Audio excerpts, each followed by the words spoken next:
Yep. Yes, perfect. All right, thank you, everybody. And thank you, Monica, for doing that. So to get started here, I'm going to share my screen. Let me know if you can see it okay, because I did have some problems for some reason with this yesterday. So if it's not working, I can do it without. Let's see. Here we go. Can you guys see that okay? Thumbs up. I can't see anybody right now. There we go. Thank you, Sunny. I saw you. All right. So Tech Hub South Florida, a little bit about us. This morning, our community coffee, we do these, by the way, every other Tuesday at 8 a.m. Community coffee this morning is supporting our under-resourced students.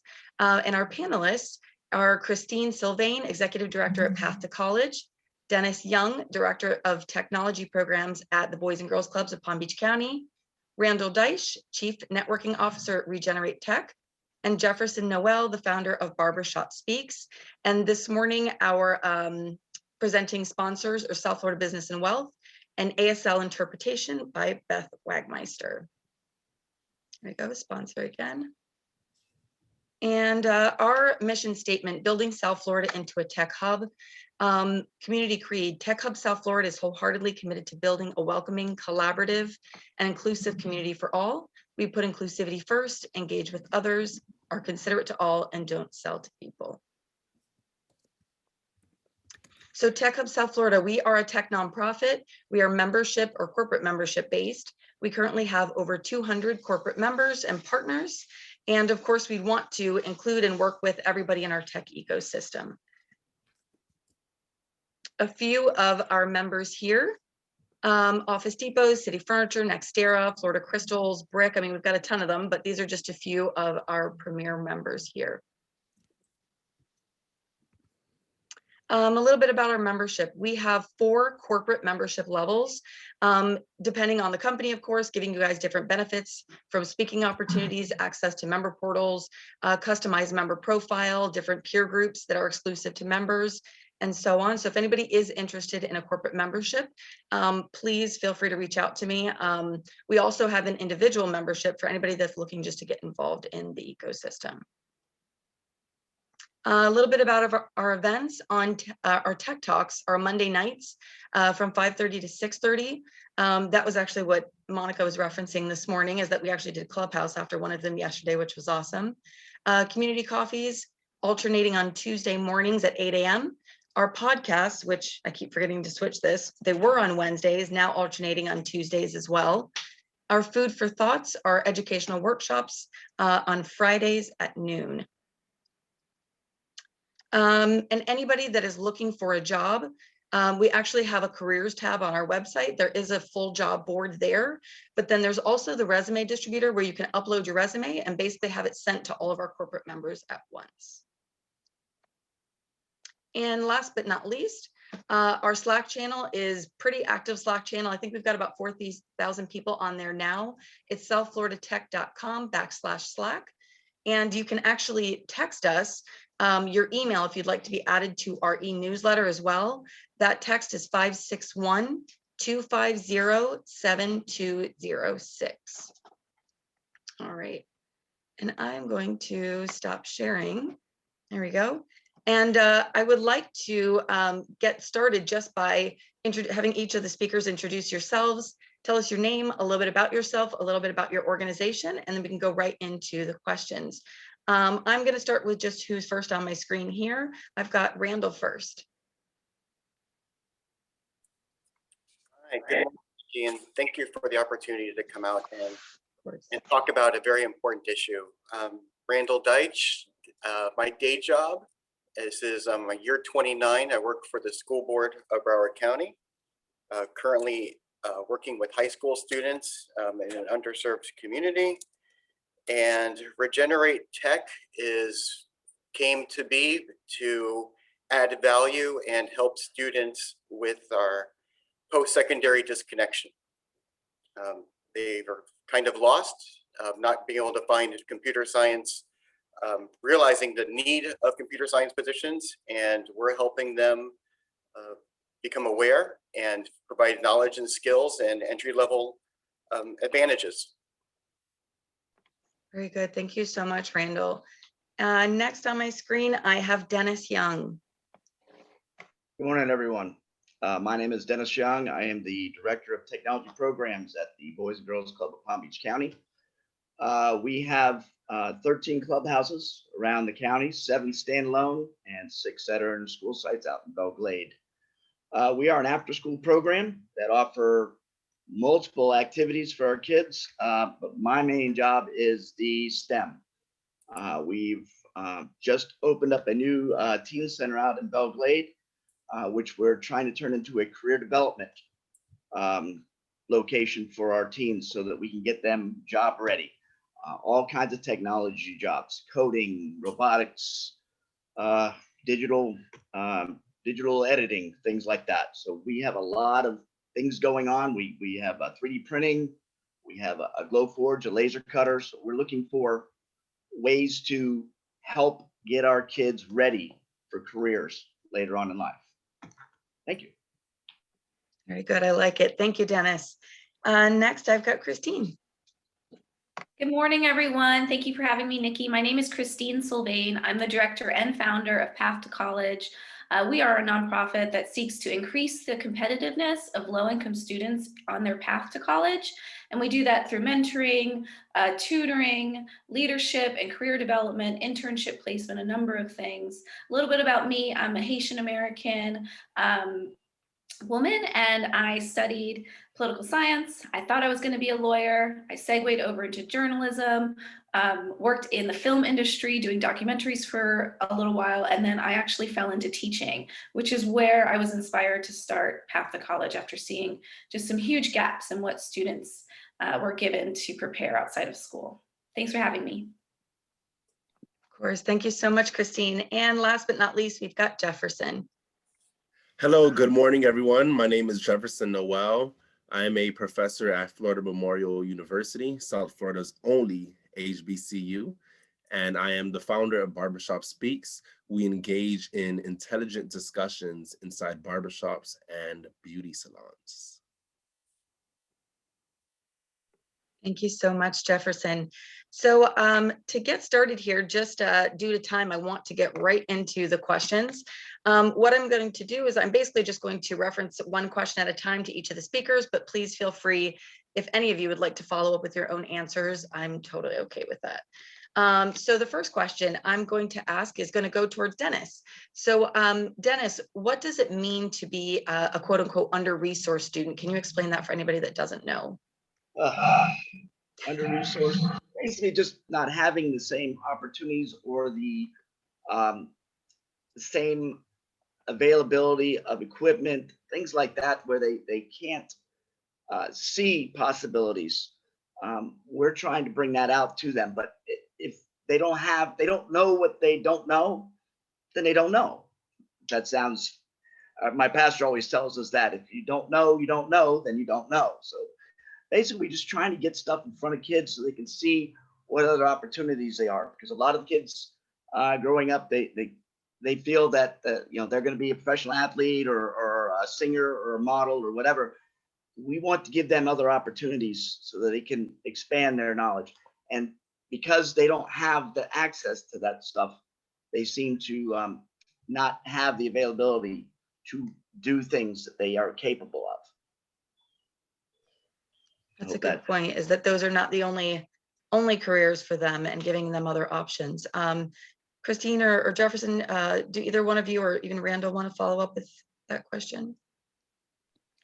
I would add just that resources are more than just technology. It's also the quality of the schools. It's the culture present in the communities. It's the amount of jobs available to the parents of the students. So it's really a systemic issue. Very good point. So the next question I'm going to ask is for Randall. How can the lack of resources impact the achievement gap between the students, and how might it affect them long-term in their long-term success? Well, Dennis mentioned, that don't know, that unconscious and unaware, that what feeds into this disconnection. What do I do after high school? What's motivating? What's my motivating factor? What's my why? we've all been in school of why am I here? What am I doing this? And we really want to get away from theory to actual practical work. So they just lack, that, everything from not just submitting work, their attendance rates and their engagement with the community. Long-term impact, look at it, think of it like this. When I was a teenager working at McDonald's, my parents can testify that I worked there, and the staff was teenagers. They were, that was our entry-level positions. Those were jobs, and we were happy with those jobs. And you go into McDonald's now, and you'll find 20, 30, 40-year-olds working there because that's what's available to them. So if I want to look and trying to support, the city of Lauderhill, where most of my students are involved, is upon graduation, are we setting them up for a $24,000 salary or a $60,000 salary that exists? And, we had a change of the fast food workers since in the past 20 years, from 22-year-olds being the average, now it's 29. 1980, it was scaled back even younger than 22. So the lack of resources have an impact on the community, an impact on our tax base, on our housing, on what Christine mentioned about our schools. Everything is related. We're looking at a system-wide problem that is not just the student. Everyone is impacted. Exactly. Does anybody else want to add to that? I thought I saw somebody come off mute. Sorry there. So I have the next question here, is for Jefferson. How is the social emotional development of under-resourced students different from other students? And are they more prone to increased stress due to their situations? Yes, thank you. It's very different because when we speak about emotional development, it's a social emotional development. Part of that means a child understanding who they are. They have a better understanding of what they're feeling, and they know how to interact with others. However, if a child is wondering if there's going to be food at home after school, then that could affect their learning throughout the day. If a child is wondering if they'll even see their parents when they get home, that will affect their social, emotional learning throughout the day, because their parents are probably working 2-3 jobs trying to make ends meet, right? And so that can lead to stress. And we all know the negative consequences of stress, which is depression, which is anxiety, anger, being more irritable, being relentless, or restless. And that could lead to behavioral issues in the classroom. So now a teacher is looking at these under-resourced students and thinking that they're bad kids, thinking that, they constantly should be receiving punishment. And then so that student gets sectioned off in the classroom. That student no longer gets even access to the little resources that was already there to begin with. And that creates a cycle. And so I think when we're dealing with students in under-resourced communities, us as adults, we have to be aware that they don't have resources. We have to be aware that a lot of their behavior is tied to their bad environments. And so we have to be more understanding and willing to learn from their perspective. May I add to that? Yes. I thought that was a really great synopsis of all the ways social emotional support affects a student and their stress. And I just wanted to kind of pull back the question before about the achievement gap and how those social emotional supports might also affect achievement gap. So, as Jefferson was explaining, having this extra stress, having to work about financial insecurity, and maybe working part-time when other students from higher income backgrounds are doing enrichment activities and doing volunteer opportunities that help them become the type of candidates that colleges want. Many times under-resourced students are high achieving within their environment. So they're under more stress, they're working, perhaps they're caregiving to younger students. And so I always say we have to change the way, our definition of what is high achieving, because often these under-resourced students, they might not have the highest SAT score or GPA, especially if maybe they're an English language learner, right? But they're doing so much more above and beyond outside of school, that they're truly persevering, they're truly excelling given their situation. So I think that's important to add. Often the students I work with are going to school during the day, and because their schools do not offer advanced coursework, they're dual enrolling at Palm Beach State at night too, because they're so driven. But often because they're so stressed, maybe their grade point average isn't as high, but they're still doing so much more. Yes, Monica mentioned in the chat box, one of our former students, Jose, is an intern at South Florida Tech. So thanks for supporting. I'd like to add, Jefferson, when I'm hearing your explanation, what comes to mind is the value of connecting in relationships with our students. And you always say it's one person can make a difference. And relationships is one of their driving forces in everything that we're doing. And Shamara is on the line. She's here. She's one of our students that participates in multiple programs with Regenerate Tech. Our program with Oracle on being a full stack web developer, but also if Shamara wouldn't mind just briefly talking about virtual coach program that we had during this pandemic, connecting to an industry professional from Citrix and developing this relationship when we've never actually physically met. Shamara, can I throw you under the bus for a second? And does she have speaking privileges? Hi, Shamara. Monica, could you add her on as a spotlight? That's what you get for being one of my students. There you go. Welcome, Shamara.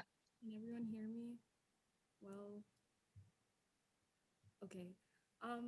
Yeah, this virtual coach program definitely impacted my life. I mean, it was only like 5 months, 6 months, half a year, and like I've made so much progress since doing this. I've become more outgoing and like really look through my strengths. I develop a more personal connection, so it's not kind of like staring into the unknown or a blank screen and someone just telling you directions on how to improve your life. Instead, you can discuss plans, and it doesn't even have to be 100% serious all the time. There are days where you can just be like, hey, I'm really stressing out over this thing. Can you like talk to me about it? We can work through it. We can put our thoughts on the table and just digest everything happening, especially like current events. And that kind of really structured me for preparing to go into college and further on in my life as a career path. I know that before I started this coaching program, I was a little bit shaky on what I would like to do in the future when I go to college or where I would go to college. But right now I have a secure plan for what I'm going to do for college and what I'm going to major in and how I'm going to go about it after I graduate. So this coaching program was definitely worth my time. And I really do hope that more students will invest or join in on this. That's awesome. Thank you so much, Shamara. And thank you, Randall, for inviting her as well. My pleasure. See you later. Of course, Shamara. Dennis, go ahead. You can add something.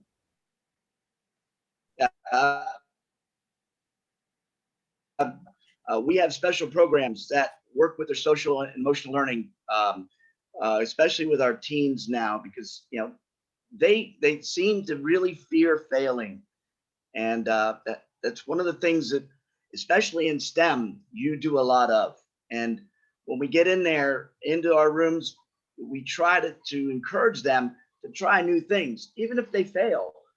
The failing you learn, so that's why we're trying to let them just go out, but they really have a concern about failing. They don't like it. They're afraid their friends are going to laugh at them or something like that.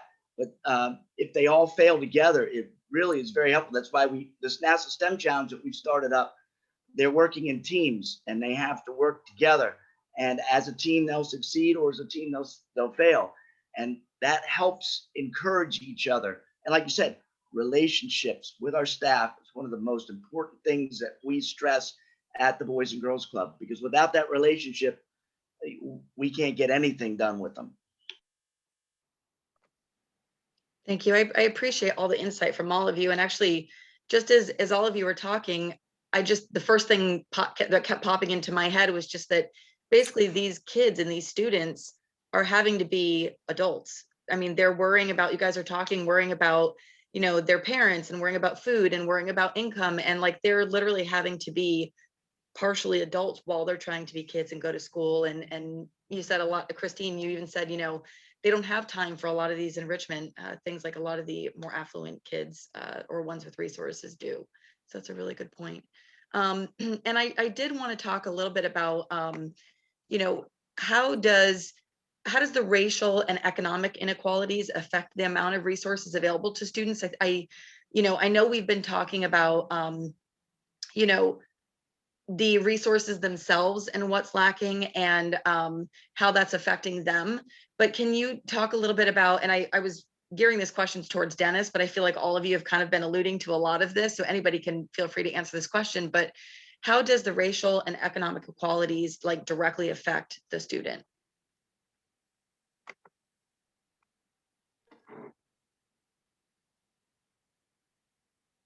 Oh, Dennis, you're on mute. If you could repeat that question again. Just asking, how do the racial and economic inequalities affect the amount of resources available to a student? So basically, their color of their skin, their finances, how is that directly affecting the resources that are available to them? Well, we saw this at the beginning of the pandemic when the kids were supposed to be at home doing virtual school. We had 25% of our members not have internet connection at their home. So Comcast came through and puts, you know, basic cable or basic internet access. And then of course they did not have laptops or any kind of computing device at home. So again, the school came through and gave them opportunities. Also at the Boys and Girls Club, we helped when they started going back to school, we offered virtual classrooms in our clubs so the kids could come into our clubs, connect up to the school, and then have care. So the parents didn't have to worry about them. So but you could see that, you know, these kids didn't have access to this stuff. And without that access, they don't know what they have the opportunity to achieve. And it does affect their emotion. You know, they'll come in hungry. They'll come in, you know, confused and dazed, and they just need that encouragement. And our resources, we get a lot of grant funding. We have a lot of donors that give us money, so we're able to provide those services for them. But it's not enough. We need more. I would add that, you know, when you talk about economic, a lot of this stuff is economic. When you talk about, you know, being under-resourced, that's an economic issue, but you cannot look at that without seeing how it's delineated across race. And so when there are under-resourced pockets of our neighborhoods, our communities, so often it's minority groups and marginalized groups that are bearing the brunt of living in this under-resourced stress. So I think that's really important. I also want to just say a lot of this, you know, we were talking about how relationships are so important because we're relational social beings, right? And so if you're in a community where most of the people that you know didn't go to college, are, you know, working kind of, you know, just short-term jobs or really struggling in their careers, and you know, people say, oh, people want to do business with people they know, like, and trust. What if you don't know any of those people? Right. And so it's important, you know, within programs like my own and the Boys and Girls Club and great programs like that, sure, staff and the people that we bring in to introduce to students create those relationships. But I think it's really incumbent on us to think about what kind of, you know, community do we want to create? How can I reach over the bridge and make sure I'm creating relationships with people that are not in my community, and creating those relationships so that I can know, like, and trust people outside of my race, outside of my culture, and create opportunity and really raise the tide for all. That's a really important point, Christine. And I actually would love to pick on Randall for a second on the relationship point, because that's a lot of what you do in the community, connecting these students to the corporations. And I'd love for you to talk a little bit about just the experience that maybe some of your students even had, like at our hackathon, like, because I thought that was awesome for them. I mean, they had a group of students in a room full of, you know, experienced technologists, and we were just talking about this, Randall and I, how proud we were. But could you talk a little bit about why that's important? The relationships with our industry professionals, it's the driving force of what Regenerate Tech does. You know, it's really not about the programming and coding. You look at it as two sides of an issue. Why relationships are important is, one, as what we talked about, you know, for the, you know, this past, you know, 30 minutes, is about the, not just the social and emotional well-being and the need of our students, but we're also looking at an industry where the growth rate is twice as much as any other industry, and we're not being able to fit those seats that are there. And we're talking about this tech hub in South Florida, this tech gateway of our Tri-County, and how can we fill those spots? You know, so it's an acculturation piece on where our students are learning how to do it the industry way, if that makes sense. We've been working with Oracle for 6-7 years now, and the programming is second. It's developing relationships with our software engineers, our programmers, so they understand how to do work, how to produce quality work, and how to meet their customer needs. You know, so it's the relationship. It turns into, it's kind of like bringing back the apprenticeships that we've read about, that we're filling in spots for students. Industry has a chance of growing their own. You know, when I was talking, John made a comment in chat about not being prepared after high school, or maybe not mature enough, or that's why working with our program is a process. It's not an event. We work with students. We have students who are going to be year 5 starting next year. You know, 4 years started with this eighth grade. So it's not just a competitive advantage for this student, it's him understanding how he fits. And without that relationship, it's always doing something to students, which is what we're trying to avoid. You know, your words, Nikki, you mentioned, you know, we're asking our students to run neck and neck and do so much that's there. Well, in order for that to happen, what you've talked about, you know, the economic disadvantage is you can't expect them to run neck and neck with our industry if they don't have the right tools, resources, whether, you know, human resources or funding for this to happen. Everyone here has incredible programs, but we're always trying to, you know, band-aid funding, and realizing that we're part of a solution, not part of the education system, but we're an added value component. And the community support and funding our programs benefits everybody. Thank you, Randall. And actually, you just made me think of something too. I know I've probably mentioned this to Monica, but one of my favorite videos, like on YouTube or online, that you see is, I'm sure probably some of you have seen it, is the video where they have a bunch of kids line up and they basically tell any of the kids that haven't had to worry about, you know, financing, haven't had to worry about school, haven't had to worry about this, to all take steps forward. And of course, all the Black and Latino kids are left behind. And the teacher outright says, look, I bet you a bunch of these kids could win you in a, you know, beat you in a foot race, but they're always going to be behind because they're starting behind. And that's exactly what I thought of when you said that, is that a lot of times it's not about, you know, equal opportunities, it's the equity and making sure that they have that. So I love what you guys are doing at Regenerate Tech, and I just, you know, applaud you guys for all the work you're doing. I do want to ask Christine a little bit about, you know, what you do, so we can learn a little bit more. There is, when you're reviewing internship applications, should employers take into account, you know, if one student is more disadvantaged than another? How can the employer determine this and even out the playing field? Again, talking about the equity piece. Thanks, Nikki, for that question. And just to kind of continue the conversation from what Randall was saying, Randall was alluding to this talent gap.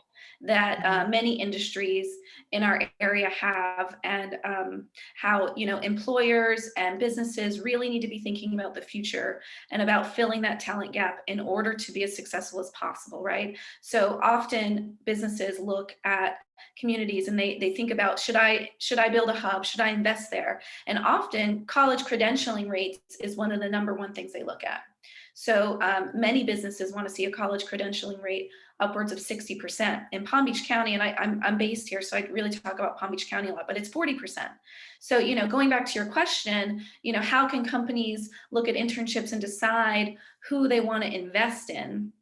I think it's really a matter of culture. It's a matter of, you know, thinking about, what is my corporate social responsibility? Where do we want to put our energy to lead, you know, a path of significance? You know, so depending on the company, big or small, not everybody has extra time to hold, you know, do hand holding. I really understand that with businesses. You don't want someone who's just unprepared for the job, but you can, in your industry groups, in the chambers, you can create an upswell of engagement and awareness about the issue. And so the issue is filling the talent gap. So one way you can do this is by offering an internship. So Path to College, we do internship placing. Right? Part of what we do, you know, SAT prep, we do one-on-one mentoring, we do personal statement workshops, all sorts of things that help our students apply and get into college. And our whole thing is better schools, better scholarships, because we believe in the potential of students from under-resourced backgrounds. But that internship piece is so important, because scores, we all know, you know, once you graduate, your scores don't matter. They don't matter. They don't mean anything about you. All they do is open doors. And, you know, what's better than opening doors into an internship, which is hands-on and can really give students the leg up of understanding who they are, what they like, and what they're good at. So to answer your question directly, you know, employers just have to decide. They have to decide to do the diversity, equity, inclusion kind of strategies. So they can say, in our internship program, we're definitely going to invest and make sure we take a student from an under-resourced background. Some signifiers of that may be the high school they go to. You know, you can't directly ask somebody in an interview, hey, what's your family income bracket? No, but you can look at their high school on their resume, and you can tell right away, because unfortunately our schools are very economically segregated, right? So you can tell right away if that school has 85% free and reduced lunch, that's a student that's coming from a disadvantaged background and worth the investment. And I would also just add that you can partner, right? So, you know, Path to College, again, is a great partner for corporations who want to offer this type of internship, because we do a lot of soft skills with our students. We do, you know, resume building, internship workshops, interview workshops, and then they work with mentors. So they're really kind of a cut above other students who may not have those connections. So that's another way to do it. Perfect. Thank you, Christine. And I actually was reading in chat as you were talking too, because I was actually thinking this. So I'm glad that Todd put this in chat also, is that, you know, I think, I forget who mentioned earlier, is that a lot of the students, you know, they feel that they're not good enough, or they may give up when they can't reach something or attain something. And, you know, Christine, with what you do, I mean, you're dealing with a lot of students that are very smart, very passionate, very, you know, very much go-getters. But I think a lot of the students too, to consider that maybe, you know, education is not their forte, you know, maybe and they don't feel, maybe they can't get a scholarship or whatever it may be, that there are other options. And so, you know, even for instance, what Todd was putting here is that there's a lot of great coding and boot camp schools and things like that too, that the students, you know, may want to look into, that I think we are so often told that it has to be a 4-year degree. And of course, if you can, you know, work with a program like Christine's, get a scholarship, go into a 4-year college or university, that's awesome. But knowing that there are other resources and other options out there to a lot of these students. And Todd had mentioned that I know that one of our other you know, Tech Hub members, Media Ops, is actually going to be doing a scholarship for them as well, for some students. So thank you for that, Todd.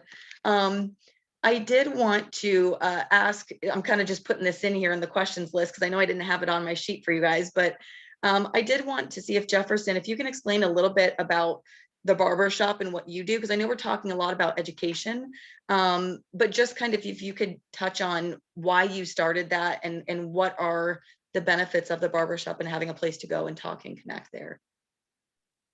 Yeah, thank you for the question, Nikki.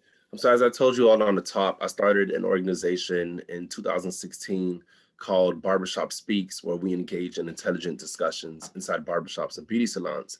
And the entire goal of Barbershop Speaks is to have is to get education through conversation, because we believe that the barbershop is the community's classroom where everyone is both the teacher and the student. And so the barbershop is that unique place in the community where someone who's 80 years old is sitting next to someone who's 18 years old, someone who's making 80,000 is sitting next to someone who makes 28,000, and everyone is there for a haircut. But inside the barbershops and beauty salons, as you all know, is not only a place of exchange of I get a haircut and I give you money, there's also an exchange of ideas. There's an exchange of information.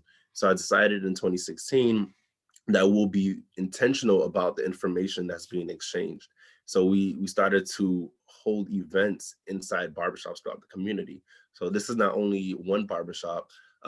We've had it in, I want to say, 8 different municipalities so far. And so we've been engaging in conversations on financial literacy, where we would do financial literacy seminars inside barbershops. We've had a series called Courtroom Conversations. We would bring in a sitting judge, an attorney, police officer, and formerly incarcerated person who's the owner of the barbershop to have conversations about the school to prison pipeline and the criminal justice system.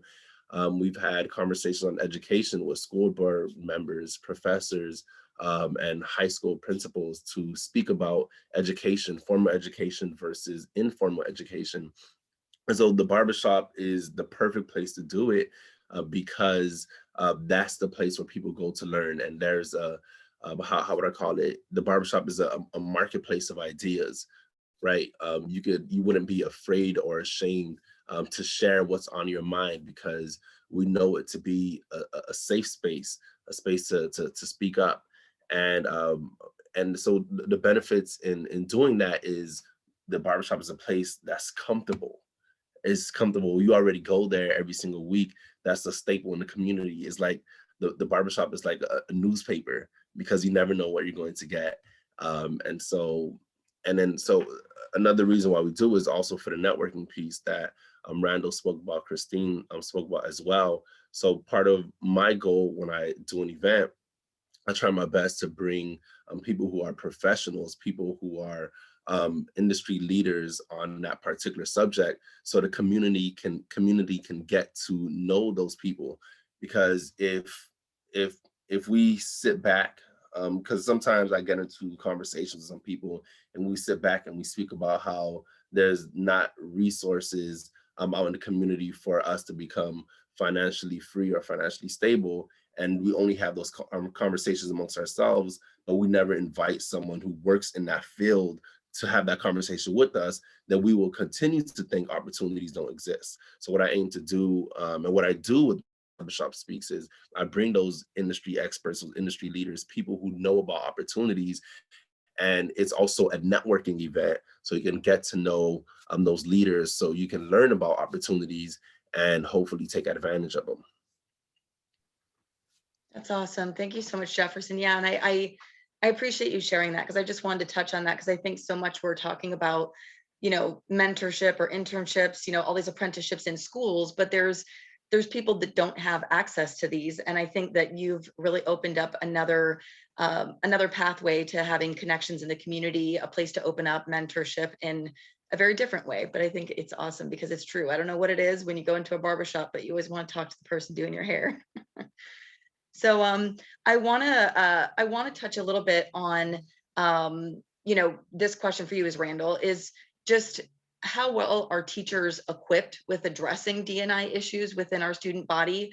Because of course, I think a lot of teachers are just kind of, they kind of get what they get, whatever students are coming through their classroom. And I'm not sure, which of course this question addressed to you just because your experience working in the school district, but do you formally get training on this? How did you learn on how to you know, deal with these students, or how to, you know, deal with their families, or, you know, any of you know, can you give us any insight into like what education you had to be able to work with these students? So you're asking how well are teachers equipped in high need schools with minority populations, with they're usually under-resourced and understaffed, with the age of experience on the faculty of less than 5 years? Yes, exactly. Yeah, that's like a recipe for disaster is what goes on. Is in these schools, it's not a question of how teachers are equipped, because teachers aren't staying in these schools. Yeah. You know, we have a high turnover rate. Always, you know, the Band-Aid approach that they have to live by, and their aspirations are squelched, because training isn't going to be an answer. You know, teacher training is not it.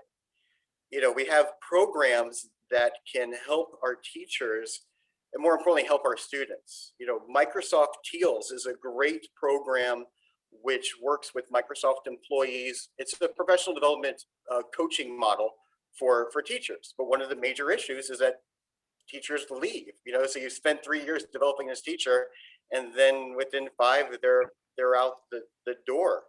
So what we're trying to do is we're partnering with Microsoft Teals to add an extra added value component, is that our students and the teachers not just learn the basic essentials, you know, the curriculum by the state of Florida, but hopefully with this added value piece with Microsoft and expose them to machine learning, that maybe teachers will stay and realize that and have the experience that I'm having.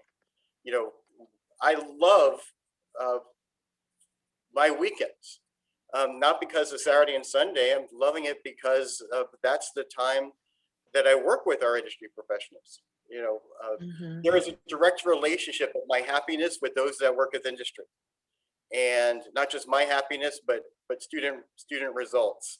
Working with esports is another initiative. Regenerate sponsors a group of Lauderhill students in esports that helps, you know, not when I say teachers, any student advocate.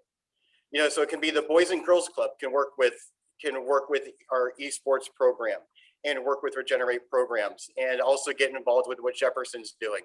You know, so trying to look at in roles of who's speaking on behalf of the students, and how are these programs that we have keep them attracted to being in that role.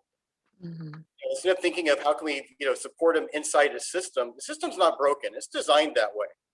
You know, in 29 years, reforms come and go, and they usually go, they're people driven. We're talking about programs here that have legs and that can actually have ties, and there's room for everybody to actually add value to the system, and we can all work together to fill in these gaps, you know, that talent gap that Christine alludes to, and changing the ways that we hire, instead of worrying about, you know, do they meet the requirements of an organization? Well, wouldn't it be great if they just grow their own? You already know who your workforce is because you've been investing in them for 4 years. You already don't have to worry about your attrition rate as an industry. You already have this pipeline that started off maybe in 7th grade, you know, and we're aligning our arrows for our students. Like you said, we're giving them the tools, resources, and necessary to be successful.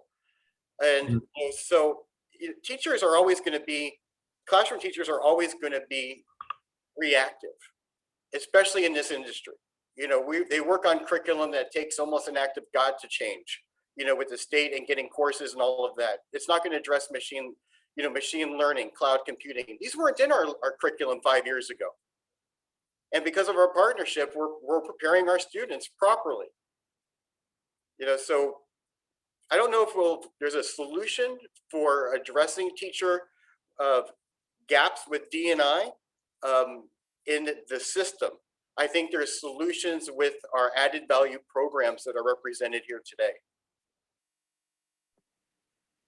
I think that was the perfect answer, Randall, and I knew you were going to be passionate about it from your past experience. So yes, we definitely appreciate that insight. And you know, kind of, I guess, part 2 of that question for Dennis is, you know, you're obviously not directly in the school system, but work with a lot of the students who are in a different program there with the Boys and Girls Club. So what types of programs are you implementing to ensure the student academic success? And then the same question is, how do you find potential staff? I mean, what are some of the characteristics that you look for in your staff when hiring? That's a great question. Finding staff, we do have a high rate also. Of course, we are a non-for-profit, so our salaries are not very high compared to other organizations. So we tend to try to find, as a STEM director, I try to find college students that are early in their career so we can keep them for maybe 2 years and maybe see that their development and then they can work to a full-time position with Boys and Girls Club. We do also, I don't know if Randall's ever heard of the Weicker training. It's nationally recognized youth development. All of our staff, when they are onboarded, go through these 12 modules from social emotional learning to giving youth a voice. It's each module is like a half a day. So we spent 6 full days doing this. It's incredible, and it really prepares our staff. But as I mentioned, and I think Randall said the same thing, we don't get to keep them very long. So they go through all this training, and then we really need to find ways to keep these people at our locations so they can build those relationships. Because these kids, when they come in, a lot of them aren't wanting to learn something new. They need somebody they can talk to and they can relate to. And that's the most important part. That's what I'm looking for when I'm hiring someone who can relate and be available to these kids. Yeah. Yes, I want them to be technically sound, but the most important thing, 90% of their job is working with kids, listening to them, talking to them, making sure they're prepared, because and asking them questions, not just how far is the sun from the earth, whatever. No, how was your day? Getting to know them personally, that really helps our staff get to know these kids, and then the kids buy in, then they start becoming involved more with our programs. But yeah, it's not an easy not an easy thing, and we are constantly looking for partners to come in to talk to these kids. Now, we've had in the past, I think we had Lockheed come in, but they didn't want to do STEM. They wanted to come in and do athletics with the kids. They wanted to come and play basketball with them, which is, that's incredible. They start out with getting to know them, getting to be involved in what the kids like, and then the kids will buy in and say, oh, wow, they like what I like. Well, let me see, this is what they like. Maybe I could give it a shot. So, we have a number of different ways of getting around and trying to get the kids involved. And it's tough. It's tough. Hope I answered that. Yes, thank you, Dennis. I did want to ask Randall another follow-up question to this as we're, having the discussion around the staff and resources, but also can you talk a little bit about like what your curriculum looks like and how you're doing it a little bit differently? Because I know the other day when we were texting back and forth and I was asking the question of, is this more like an internship or apprenticeship? Can you kind of explain what you're doing and why that's different? Yes. And what's great about our curriculum is it changes it's organic in the sense of what the current need is. It's not this canned computer science essentials that's there. Our partnership with Oracle and our Oracle volunteers, the curriculum is what do you need to be a successful Oracle employee? And their bread and butter is database management. So our students are learning to be a full stack web developer. They learn front end and back end. And in addition, we talked about that acculturation, it's project management, it's agile, agile learning and processes. It is communication that's involved. It's the business soft skills. You know, everything, I think one of your last, earlier in the month, your chat talked about even sending an email is something that's lacking with students, you know, that's there. When working with Microsoft, it wasn't a question of what do students need. You know, it's not a question, what do students need to graduate or satisfy a requirement? It's what does Microsoft need? And Denise, who is part of this volunteer group, she has aspirations for a mixed reality hub in South Florida. Well, what do we get our students there? Let's work with them on data science, data visualization, machine learning. These are things that you're not going to find in a school classroom. You know, so our curriculum is how do we fill in the seats for this growing industry? And that's why with our partners that we want to satisfy your need. It's important to what's in it for them. We get the what's in it for the students, but this is why it's a great synergistic relationship of why grow your own works. And we have a chance of not just working with current technologies, but also emerging technologies. We had students working with our Oracle volunteers over the summer on chatbots. That's not found in school curriculum. If you want experience with that, you always have to look outside. And why is that important? Well, if you want to start talking about the first steps of AI and machine learning, let's scratch their curiosity with something cool like chatbots. Yeah, much easier to pull them in when it's fun. Something interesting and fun. Thank you for that, Randall. I'm just watching the time here. We've got just about 5 minutes left. So I've got a couple questions left here. I wanted to ask Christine this question of how has the lack of resources affected SAT performance? And can you also talk about the importance of high score and the success that Path to College has had in improving them? Sure, thank you. I'll try to make it brief. So the SAT is really a door opener. Again, it doesn't test your IQ or your potential. It's just a door opener to scholarships and acceptances. And it's being largely phased out because of many reasons, but it's really directly correlated with family income bracket, leading some to call it the standard affluence test. So for us, we've focused on it.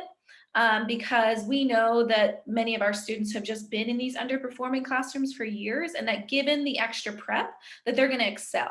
And so we've seen actually the increased SAT score on average go up 250 points with our students.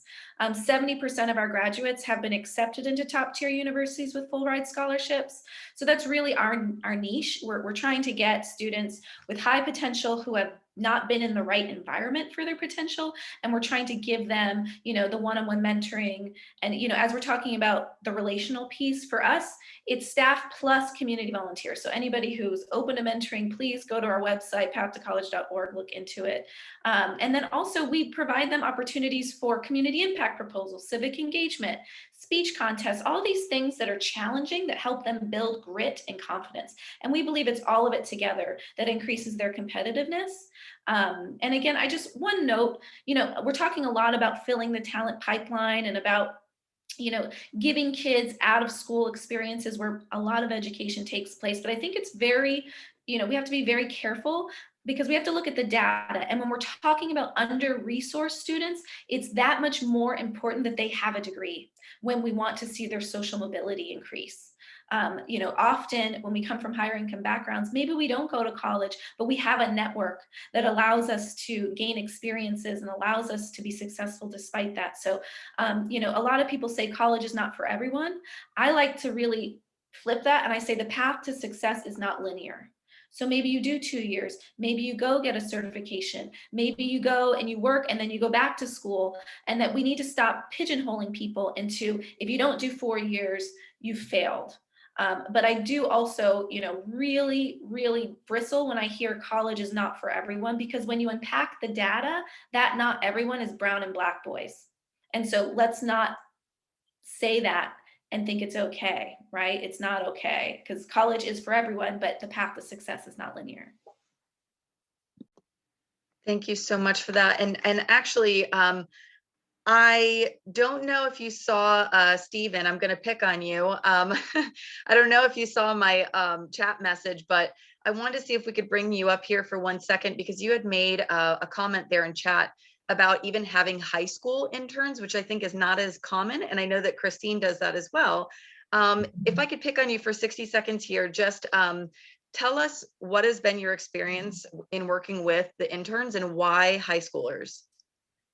Okay, sure. Mainly I've had FAU computer science students, and then just recently we brought on a couple of high school interns.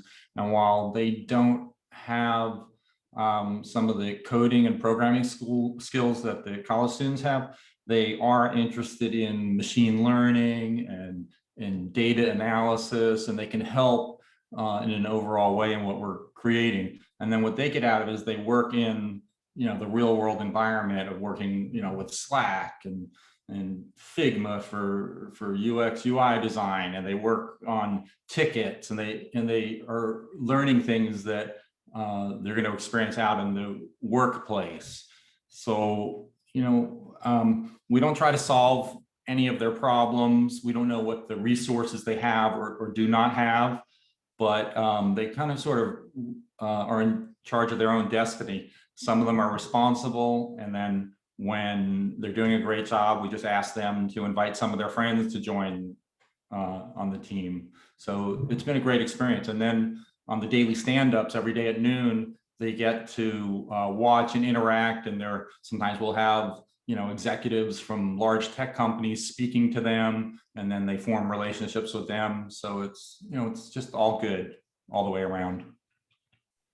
Thank you, Stephen. Yes, and Stephen, for anybody that doesn't know, he's got a new growing company, Cocobolo Group, and he's one of our members as well. So I thought that was pretty cool that you dropped that in chat, because most people, when they talk about internships, are talking about college and university level.